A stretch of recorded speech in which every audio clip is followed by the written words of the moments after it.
जय हिंद दोस्तों, कैसे हैं आप सब। आइए शुरू करते हैं आज का टॉपिक। तो आज के टॉपिक में हम लोग पढ़ने वाले हैं सौरमंडल का जो पार्ट 2 है। पिछली वीडियो में आप लोग इसमें देखे होंगे कि सौरमंडल का जो पहला भाग हम लोग पढ़े थे कि सौरमंडल में ये कुल 8 ग्रह हैं और इन 8 ग्रहों में 4-4 ग्रहों का ये 2 ग्रुप्स है। बीच में ये क्षुद्र ग्रहों की पेटी है जो इन ग्रहों को 2 अलग अलग भागों में बांटती है। इन क्षुद्र ग्रहों के इधर के जो 4 ग्रह हैं, बुध, शुक्र, पृथ्वी, मंगल, इनको आंतरिक ग्रह कहते हैं। और इन क्षुद्र ग्रहों के बाहर के जो ग्रह हैं, बृहस्पति, शनि, अरुण और वरुण, इनको कहते हैं बाह्य ग्रह। तो इसमें हम लोग आंतरिक ग्रह के बारे में पूरा पढ़ लिए थे और अब जो बाह्य ग्रह हैं तो इनके बारे में एक एक करके सभी जानकारी हम लोग ले लेते हैं। तो आइए शुरू करते हैं। बाह्य ग्रह के अंतर्गत जो सबसे पहला ग्रह है बृहस्पति। तो बृहस्पति को देखा जाए तो ये सौरमंडल का सबसे बड़ा ग्रह है। हमारे सौरमंडल में 8 ग्रह हैं, तो इन 8 ग्रहों में से जो सबसे बड़ा ग्रह है वो है बृहस्पति। और इस बृहस्पति की विशेषता ये है कि इस बृहस्पति को वैक्यूम क्लीनर वाला ग्रह कहते हैं। अब वैक्यूम क्लीनर वाला ग्रह कहने का तात्पर्य क्या है? तो इसका तात्पर्य ये है कि आप लोग देख रहे हैं कि इस बृहस्पति ग्रह के बगल में ही ये क्षुद्र ग्रहों की पेटी है।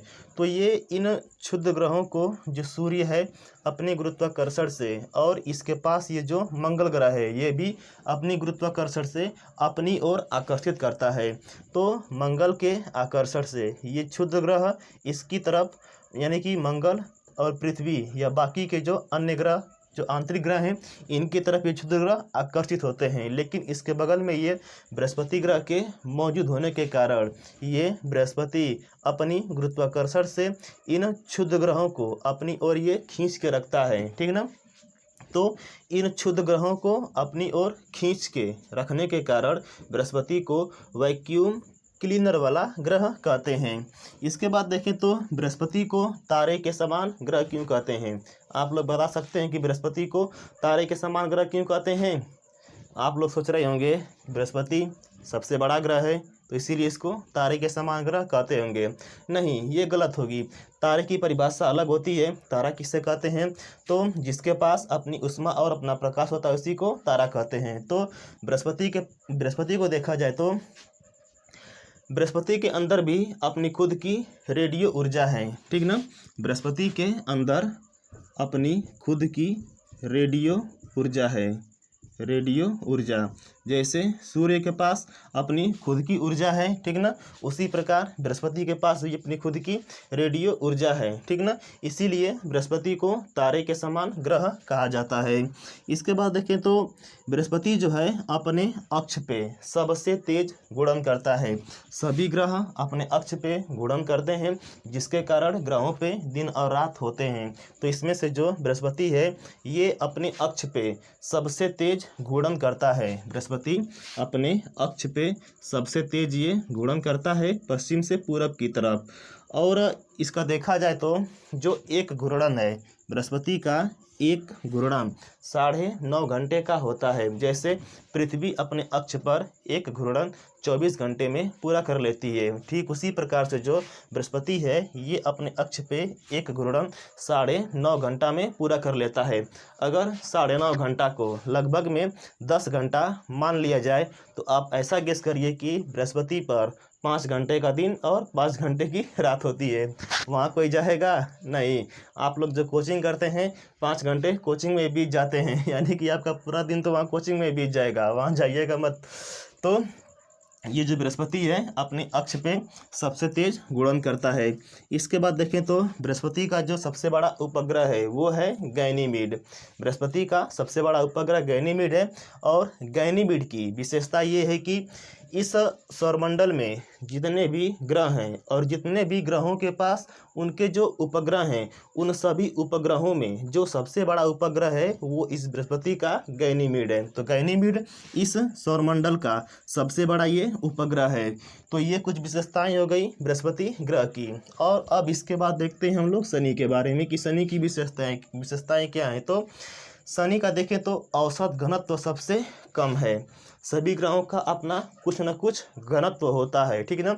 इन 8 ग्रहों में से जो सबसे अधिक घनत्व है वो हमारी पृथ्वी का है, और पृथ्वी का जो औसत घनत्व है ये कितना है, तो ये 5.5 ग्राम प्रति घन सेंटीमीटर, ये हमारी पृथ्वी का औसत घनत्व है। और जो कि सर्वाधिक है, और जो सबसे कम घनत्व है वो शनि ग्रह का है। शनि का घनत्व इतना कम है कि अगर इस शनि को आप उठा के पानी में रख दें तो पानी के अंदर ये डूबेगा नहीं, उसके ऊपर ये तैरने लगेगा। यानी कि जो शनि का घनत्व है वो जल के घनत्व से भी कम है। और इसको देखा जाए तो शनि को आकाशगंगा के समान ग्रह कहते हैं। तो शनि को आकाशगंगा के समान ग्रह क्यों कहते हैं, तो शनि के पास जो छल्ले हैं, इन पूरे सौरमंडल में छल्लों वाले ग्रह को देखा जाए तो 2 छल्लों वाले ग्रह हैं, एक शनि है, एक अरुण है। बृहस्पति के पास भी छल्ले हैं, लेकिन ये अदृश्य अवस्था में है, ये दिखाई नहीं देते हैं। शनि के पास कई सारे छल्ले हैं, लेकिन इन कई सारे छल्लों में से जो 7 छल्ले हैं वही पूर्ण विकसित हैं और यही अच्छे से हमें दिखाई देते हैं। तो शनि की छल्लों की विशेषताओं के कारण इसको आकाशगंगा के समान ग्रह कहते हैं, इस बात को ध्यान में रखिएगा। अब शनि के जो छल्ले हैं उनकी संख्या 7 है।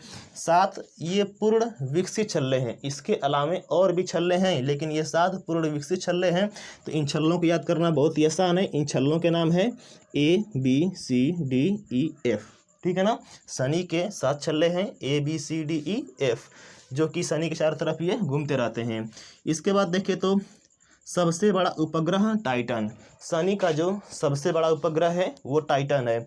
पूरे सौरमंडल में किसी ग्रह के पास सर्वाधिक उपग्रह है तो वो है शनि। शनि के पास सर्वाधिक उपग्रह हैं, और इन सर्वाधिक उपग्रहों में से जो सबसे बड़ा उपग्रह है शनि का वो है टाइटन। अब टाइटन की एक सबसे बड़ी विशेषता ये देखिए कि टाइटन एकमात्र उपग्रह है जिसका अपना वायुमंडल है। इस सौरमंडल में जितने भी उपग्रह हैं उनके पास अपना वायुमंडल नहीं है। यहाँ तक कि हमारी पृथ्वी का जो चंद्रमा है इसके पास भी अपना कोई वायुमंडल नहीं है। लेकिन शनि का जो टाइटन है यह एकमात्र उपग्रह है जिसके पास अपना वायुमंडल है। तो इस बात को आप लोग ध्यान में रखिएगा। और देखें तो हाँ, ये सर्वाधिक उपग्रहों वाला ग्रह है। जो शनि है ये सर्वाधिक उपग्रहों वाला ग्रह है। अगला जो ग्रह है अरुण, इसके बारे में देखते हैं। तो अरुण का जो अक्षीय झुकाव है ये 97 डिग्री है।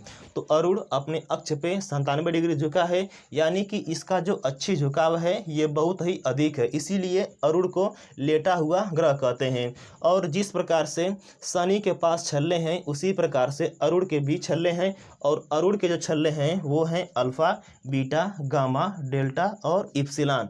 इन सभी छल्लों के नाम याद रखेंगे। शनि के छल्ले कौन थे, तो वो ABCDEF ये छल्ले थे शनि के, और अरुण के हो जाएंगे अल्फा, बीटा, गामा, डेल्टा और इप्सिलॉन। इसके बाद देखें तो अरुण का जो सबसे बड़ा उपग्रह है वो है टिटेनिया। अरुण का सबसे बड़ा उपग्रह है टिटेनिया, और सबसे बड़ी विशेषता इसकी ये देखेंगे कि इसका जो घूर्णन है वो पूरब से पश्चिम है। पिछली वीडियो में आप लोग देखे थे कि आंतरिक ग्रह में जो शुक्र है ये शुक्र भी अपने अक्ष पे पश्चिम से पूरब न घूम के पूरब से पश्चिम ये घूमता था। यानी कि सभी ग्रहों के घूर्णन की जो दिशा होती है वो पश्चिम से पूरब होती है। लेकिन इन 8 ग्रहों में से शुरू से जो दूसरा ग्रह है और अंतिम से ये जो दूसरा ग्रह है, यानी कि शुरू से दूसरा ग्रह शुक्र और अंतिम से दूसरा ग्रह अरुण, ये दोनों ही अपने अक्ष पे उल्टा घूमते हैं। यानी कि इनकी जो घूर्णन की दिशा है वो पूरब से पश्चिम है। ये अपने अक्ष पे पूरब से पश्चिम की ओर घूमते हैं। इसलिए इन दोनों ग्रहों पे, शुक्र और अरुण दोनों ग्रहों पे, जो सूर्य उगता है पश्चिम की तरफ और डूबता है पूरब की तरफ, ठीक है ना। तो इसमें ये पॉइंट आप लोग नोट कर लेंगे कि इसका जो घूर्णन है वो पूरब से पश्चिम की ओर है, अतः यहाँ सूर्योदय पश्चिम में होता है और सूर्यास्त पूरब में होता है। इसके बाद जो आखिरी हमारा ग्रह है इस सौरमंडल का वो है वरुण। वरुण जो है सूर्य से सर्वाधिक दूरी पर स्थित है। सर्वाधिक दूरी पर स्थित होने के कारण जो वरुण है वो सूर्य की परिक्रमा सबसे देर से करता है। वरुण का जो सबसे बड़ा उपग्रह है वो है ट्रिटॉन। सबसे बड़ा उपग्रह ट्रिटॉन है और ये सूर्य की परिक्रमा सबसे अंत में करता है। वरुण का जो रंग है वो हरा है। हरा रंग क्यों है? तो इस वरुण ग्रह पे मीथेन गैस के अधिकता के कारण इसका जो रंग है वो हरा है। जो मीथेन गैस है इसके अधिकता यहाँ पे बहुत ज़्यादा, इसलिए इसको हरा ग्रह कहते हैं। दिखने में ये हरा लगता है। तो ये हो गए हमारे सौरमंडल के पूरे 8 ग्रहों के बारे में। तो आज के लिए इतना ही। जय हिंद।